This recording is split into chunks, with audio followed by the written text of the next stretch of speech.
Now, the Roma Wine Company of Fresno, California presents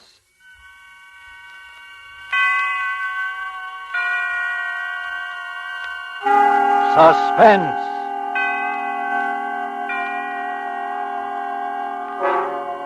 Tonight, Roma Wines bring you the remarkable young actress whose performance you have admired in the Warner Brothers production, The Corn is Green.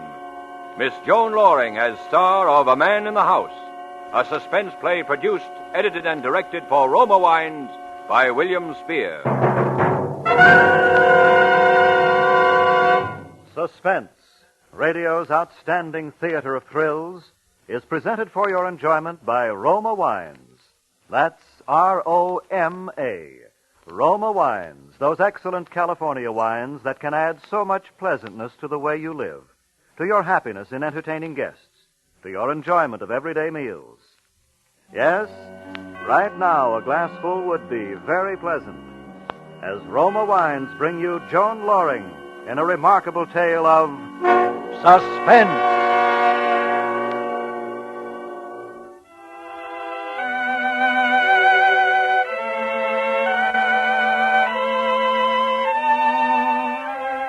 When I was 17, they called me that pretty little Barrett girl.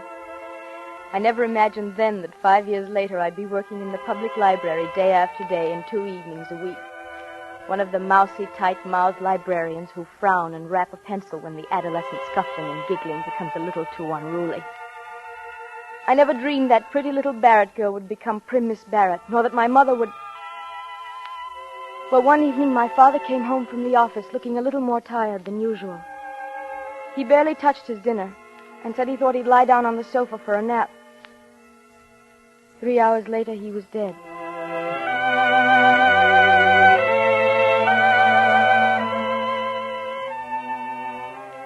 From that day, Mother was a changed woman, and our house was a changed house. She became suspicious and bitter and solitary. After a time, people stopped coming to visit, and Ted Roper learned not to call for me. I suppose I should have rebelled, but I was never a rebellious spirit, and I knew Dad would have expected me to stand by her. And so in a year or two, things had completely changed for me.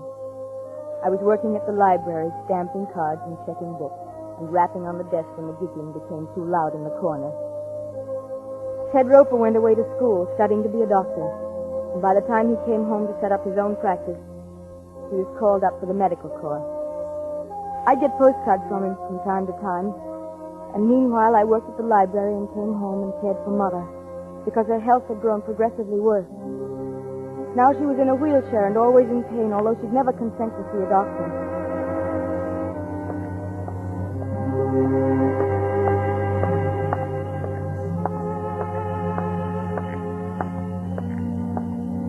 I was thinking of all these things that night as I walked home from my evening session at the library.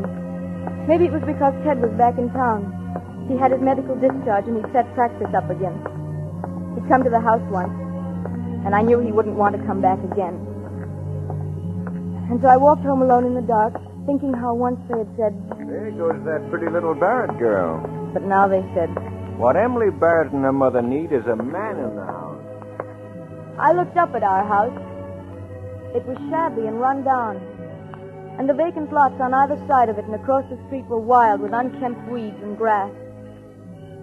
A single light was burning in Mother's room. The rest of the house was dark. I opened the gate, and then I stumbled a little. Something soft and yet unyielding was at my feet. And somehow my blood went cold as I reached down and my hand touched something still and lifeless. It was my little wire-haired terrier. He was dead.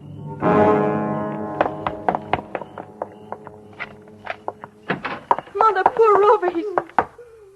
Mother, what is it? Oh, Emily. Close the door. Who are you? Not a sound out of you. Close the door. Who are you?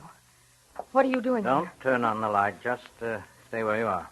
Mother, are you all right? I haven't harmed her yet, and I won't harm you if you do what I tell you. But if you annoy me, as Rover annoyed me outside, you did call him Rover, didn't you, Miss Barrett? What are you doing in our house? I'm your guest, Miss Barrett. I trust your hospitality will measure up to the standards I set for you. May I turn on the light? No, don't move. I'll do it. Oh, you find my hand cold on your arm. I didn't expect it. And the light switch is to your left, isn't it? Yes. Mm-hmm. I misjudged a little. That's why I touched you. It might have been better to have stayed in the dark, you see. He was ugly. His face was horribly scarred. The entire left side of it was drawn out of shape by the rigid, livid skin. The scar tissue seemed to distort his features into something evil and unclean. I am not the most handsome guest you've ever had, am I? Emily. Oh, Mother, don't cry. I'm here now. Don't cry. Oh, I'm frightened. I'm so frightened. You'll only work yourself up by crying. Try not to, It dear. would be advisable for her to stop whining. It annoys me. Please, Mother, please, dear. And Rover annoyed me, you know. What are we going to do, Emily? Why has he come here? I'm your guest, madam. If it's money you want, we I've don't told have... you I'm your guest. I seek food and shelter as befits a guest. And you mustn't make one feel unwelcome. He's mad, Emily. He's a You madman. mustn't say that, madam. He killed the dog, and then he sneaked into the house. He's been through every room. He has your father's revolver, and he wouldn't turn on the lights except the one in my room. Mother. He made me wait here in the dark for you. Oh, Emily. Emily, I feel sick. Oh, stop that whining. It annoys me. Don't you hurt me. Don't you dare. Mother, please, please, You dear. annoy me, madam. I suggest you retire for the night. Emily, no, I couldn't. I couldn't sleep. Will you be good enough to take your mother into her bedroom, Miss Barrett? What are you going to do? I've told you. I'm your guest. Well, Miss Barrett. Come along, Mother. Let me wheel you into your room. Oh, I don't want to, Emily. I don't want Mother. to. Your conveyance needs oiling, madam. Don't speak to me. Don't talk to me. Oh, by the way, Miss Barrett, Yes? don't trouble to close the door. And don't attempt to talk secretly with one another. I find it a very annoying habit. Emily, he's mad. He's insane. I don't know what I've ever done if this should happen to me. Try to be calm, Mother. Let me help now. Lie down on the bed, why don't you, dear? Try to relax. Oh, I couldn't. But if you could get some rest, you'd feel so much better. I'm not getting out of this wheelchair. If you could let yourself sleep, Mother. No, I tell you I can't, Emily. If you just take your pills... What was that? What did you say? Answer me. My mother ordinarily takes sleeping pills for her insomnia. Not tonight, Emily. I won't take them tonight. I couldn't. I think you will, madam. No, I won't. You can't make me. Is that her bottle on the bedside table there? Yes, Mm-hmm. I'm not going to take How them. many does she take? 2. I won't do it. Here. Go on, give them to her. Emily, no, don't make me. What will you do if she sleeps? Wait and rest. Wait under the shelter of your roof. No. You promise I'll be at her side when she wakes in the morning? Yes, I promise. I'll give her the tablets. No, I won't take them. Very well. Take them now, Mother.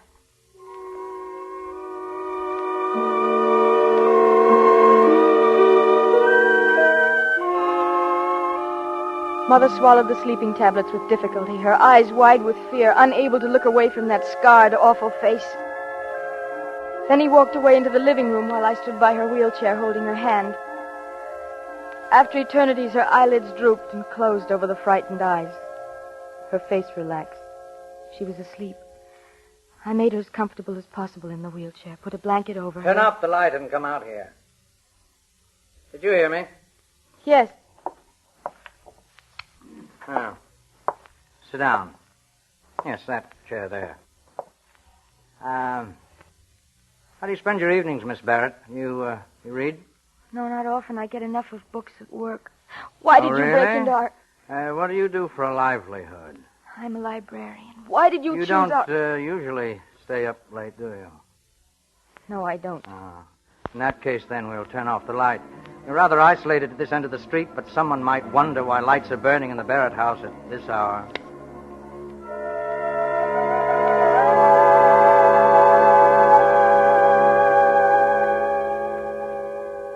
Why sit so uncomfortably, Miss Barrett? Go on, lean back, be at ease. Why don't you leave us in peace? We won't give I you... need rest. The safety of rest and solitude. But why our house? Why? Because you have few visitors. Your mother's to blame, isn't she? My mother? Weak, selfish, complaining. Not the most delightful of companions. You're a librarian, you say, huh?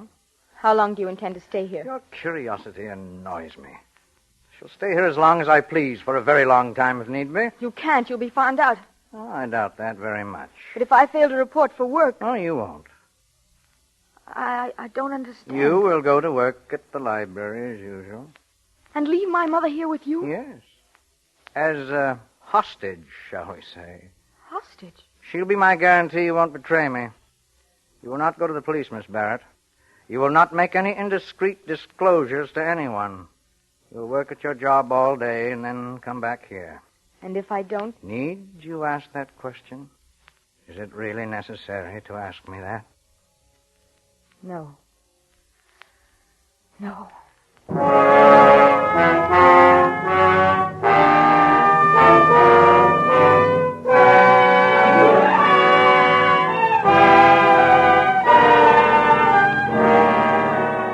For suspense, Roma Wines are bringing you as star Miss Joan Loring in A Man in the House by Leslie Edgley.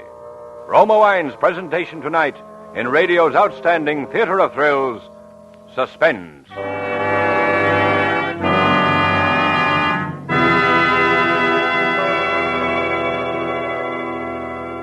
Between the acts of suspense, this is Ted Myers for Roma Wines. Elsa Maxwell is famous not only as a hostess, but also for her helpful suggestions on how to entertain more graciously. Recently she said, "Next time you have friends for dinner, add to their enjoyment of the food and give the occasion a gracious festive touch by serving distinguished Roma California Burgundy. Even when ration points are low, your simple menus take on added glamour, added flavor goodness with Roma Burgundy. Serve cool." Yes, Elsa Maxwell's suggestion is one that lends enchantment to dining. You'll enjoy Roma Burgundy. Its tart piquancy, its fruity, robust taste, the happy result of selecting and gently pressing luscious grapes from California's choicest vineyards. Guided to flavor perfection, unhurriedly, by Roma's ancient wine skill. Good Roma wines never vary, are always enjoyable, yet cost only pennies a glass. Remember, because of uniformly fine quality at reasonable cost, more Americans enjoy Roma than any other wine. R-O-M-A. Roma Wines. And now, Roma Wines bring back to our Hollywood soundstage Joan Loring as Emily Barrett with Joseph Kearns as the man in the house, in a radio play well calculated to keep you in Suspense.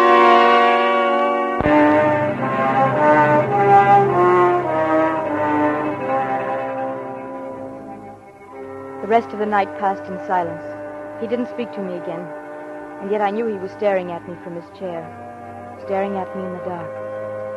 Except for the single time he moved to bring the dog into the house. I was still frightened, so frightened. But it was the morning I thought of. The morning when I would have to leave Mother alone with him.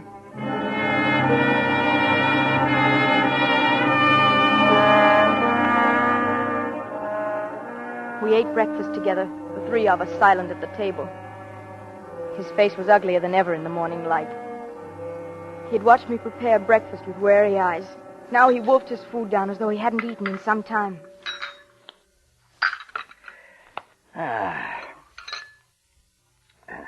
You're not hungry? No. And you, madam? I'm not hungry. I'm sorry to hear that. Is it time for you to leave, Miss Barrett? Leave?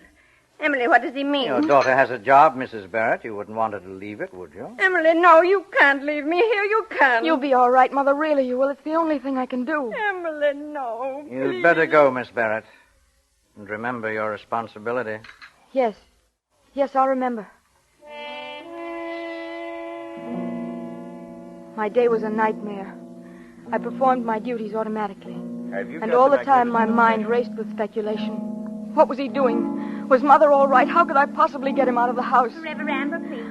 I couldn't tell anybody. I knew that. I didn't dare. He'd kill her in a minute. My card's expired, but could I land? For Mother's It sake, shouldn't I had happen to by keep dark. silent. I had to. And meanwhile, stamp books, stamp books, stamp books.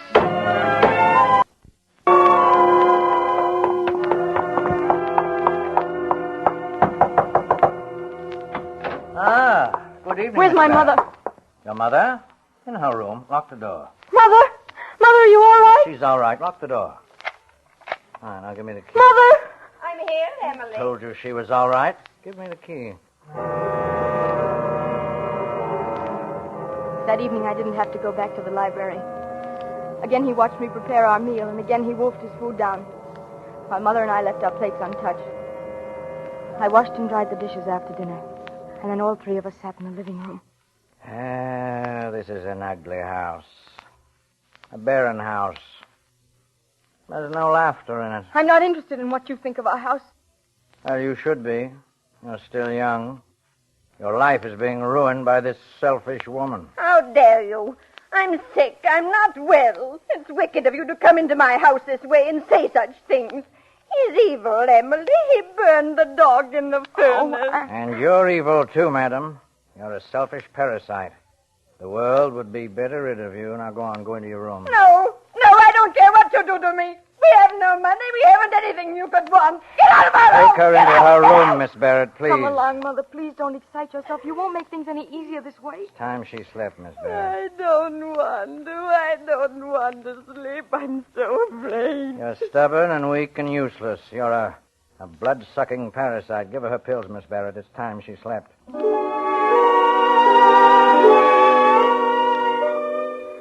Mother refused to leave her wheelchair again, but I persuaded her to take her sleeping tablet. And after she'd fallen asleep, I returned to the living room. He sat in a chair where he could watch the door and windows. One side of his face was twitching, a nervous tic he couldn't control. You have permitted your mother to ruin your life. That isn't true. Of course it's true, I know. I've seen it happen before. I know all about it. I've been trapped just as you're trapped now by your mother. I won't stand for you talking like that. I know about women, domineering women. There was one. Well, she'll never bother me again. You killed someone. Did I? That's why you're hiding here. Is it? Did you kill someone? Well, I'm not sure. Maybe someone annoyed me. I'll kill if anyone annoys me. Don't annoy me, Miss Barrett. Tell your mother not to annoy me.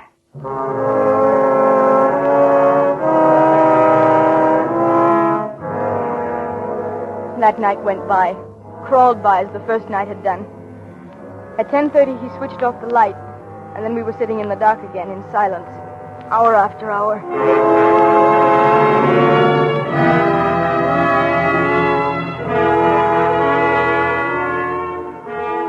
When morning came, I was wretched and haggard, but I knew I had to do as he said, leave the house again. I had no other choice. I had to leave Mother with him. I'd have to go about my duties as usual. For a moment, I thought of going for help, but I knew what he'd do to her if someone even approached the house. And then as I came down the front steps, my heart almost stopped, for Ted Roper was coming up the front path. Morning, Emily. Hello? I'd heard your mother wasn't too well, and I thought I'd drop in a minute and see her. Oh, no, I don't think you'd better. She's asleep. Well, that's too bad. I wish I'd stopped in last night. I was in the neighborhood, and I was just on the verge of knocking on your door, and I noticed your lights were out. Oh, yes, we retired early. Is there something wrong, Emily? No, there isn't. You look worn out. Getting plenty of sleep? Yes, I am. You've got to get a lot of sleep. And as he stood there chattering on about my mother and my health, I'm afraid you're working. I could see the curtain in the living room move. And your mother not being He was well. watching us. He could probably hear every word that was being said. Emily, you're not listening. Are you well? Of course I'm well. Will you leave me alone, Ted? Of course, if that's the way you feel. I'm sorry, Ted, but I have a headache. I'd appreciate it if you'd go on. Certainly. And as Ted disappeared down the street, I turned and looked into the window. He was standing there back of the curtain, smiling, as if in approval.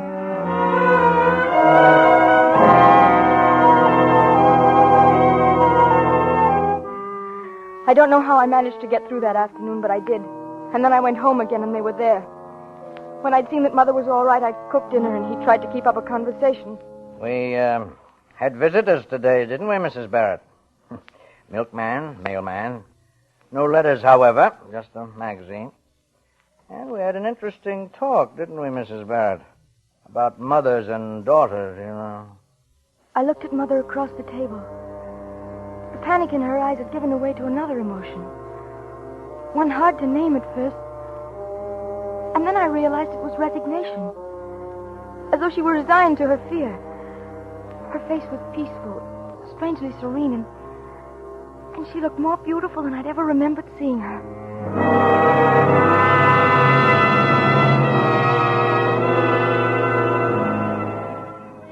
After dinner, we sat in the living room, silently. He looked tired, deep circles under his eyes, and his face twitched involuntarily. I felt unbearably tired, my eyes so heavy. Miss Barrett, I think you'd better go to bed. Go to bed? You'll sleep. No, I couldn't. There's no excuse for not sleeping. You see how easily your mother can do it? You'll take some of her tablets. No. Take them. But my mother... She'll take them, too. She knows how. And then I knew why he wanted me to take the pills. He needed sleep for himself. All right, here, Miss Barrett. All at once, I had no resistance left in me. I took the water from him. He was leaning over me in the chair. And then I swallowed the tablets. Sleep couldn't have come immediately, and yet somehow it was like a swift black curtain shrouding my mind.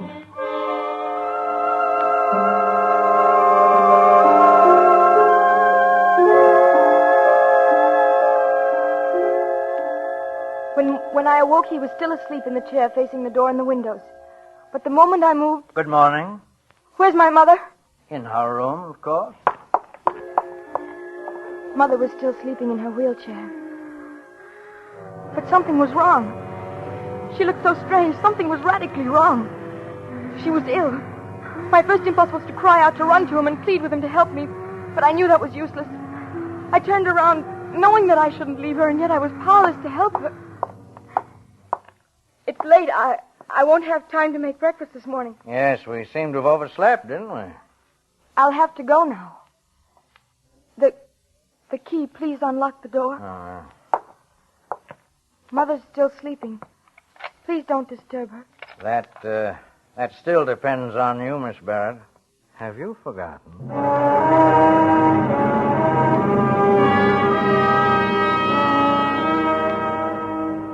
I left the house desperate with fear. Mother had to have medical attention immediately, and yet I didn't dare call anyone in.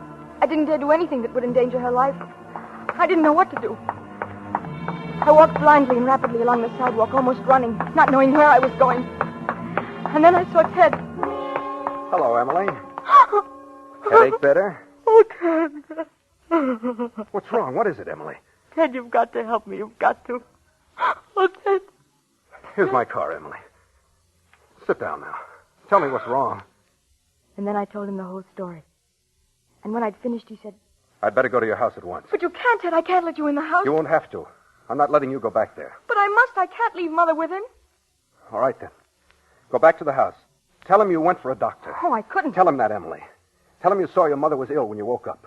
Tell him you called a doctor and you said nothing about him being in the house. But he won't believe me. I know he won't. We've got to gamble he will. I'll drive you back to the corner. Give you time to walk to the house and explain things to him. Then I'll make my call. And then what, Ted? What will we do then? I don't know, honey. But do as I say. It's all we can do just now.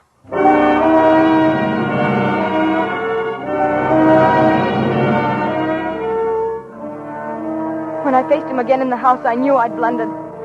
I should never have taken a chance. I shouldn't have left Mother in the first place. What are you doing back here? Why aren't you at the library? I didn't go to the library. What? My mother's sick. I called for a doctor. What? I phoned for a doctor. He'll be here soon. You told him about me? Oh, no, I didn't. You're lying. You're lying about your mother.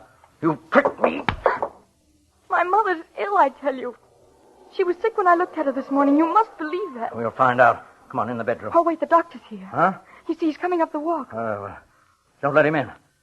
Tell him to go away. I can't do that, not after calling him. He'll know something's wrong. And then he'll call the police, won't he? That's exactly what I warned you not to do, isn't it? My mother's sick. That's all that matters. All right. Let him in. Oh. I'll wheel your mother into the living room. I'll be behind the curtains. Keep that in mind. If you try any tricks, I'll kill her. No, I have your father's revolver, you know. I don't care what happens to me. I'll kill her first. No. Go on. Let him in. I'll be ready for him.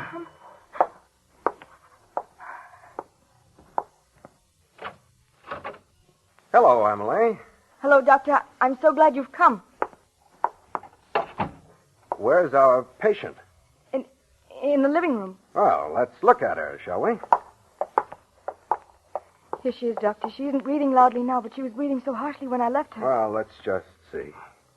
I stood against the wall while Ted bent over her. She was facing the curtains in the doorway. And behind those curtains, behind them, I scarcely breathed, praying Ted wouldn't do anything to arouse suspicions, praying against hope, and then... All right, you in there. You'd better give up. No, Ted, you can't! I won't. Emily! You... Oh, Mother. Easy, honey. Take it easy. You let him kill her. After I told you, you let him kill her. Honey, listen to me. It was the only thing I could do. It was you who killed her. You really did it. Emily, Ted. listen. Look at this bottle of sleeping tablets in her lap, almost half empty. And she's cold. Cyanosis, blue lips and skin. She took an overdose of sleeping tablets. She was already dead, Emily. Already dead? You knew that when you told him to give up? Yes. I knew I couldn't leave you in the house with him. He'd have found out, and then he'd have flared up and killed you. I had to do it, honey. I had to provoke him into shooting a dead woman. To give me time to shoot him. I didn't know where he was, you see. Oh, Ted. He told her she'd ruined my life. He called her a parasite. You think she... I think so, honey. She did it so you might live.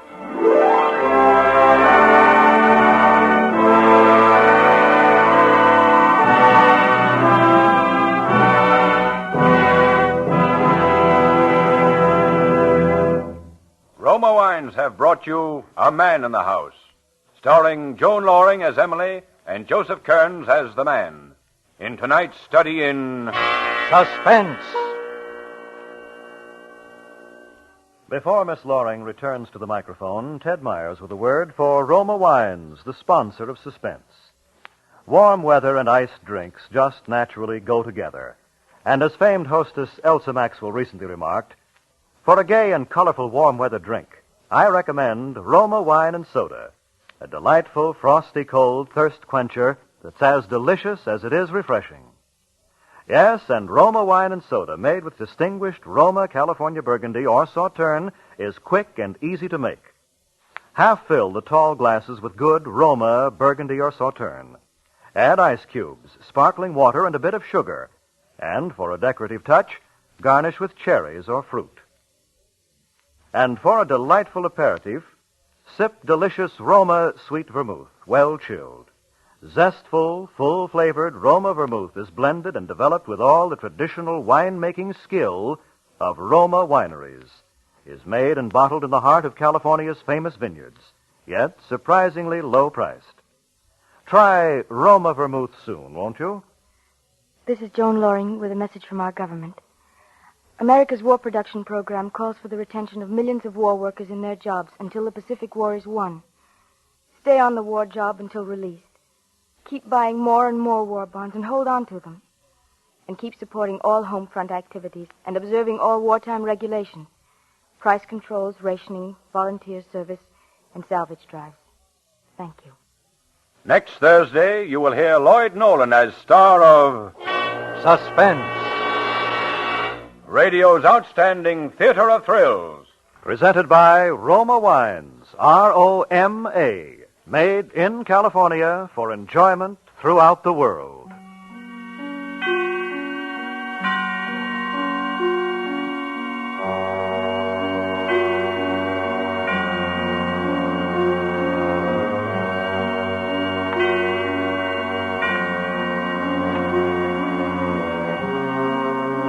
This is CBS, the Columbia Broadcasting System.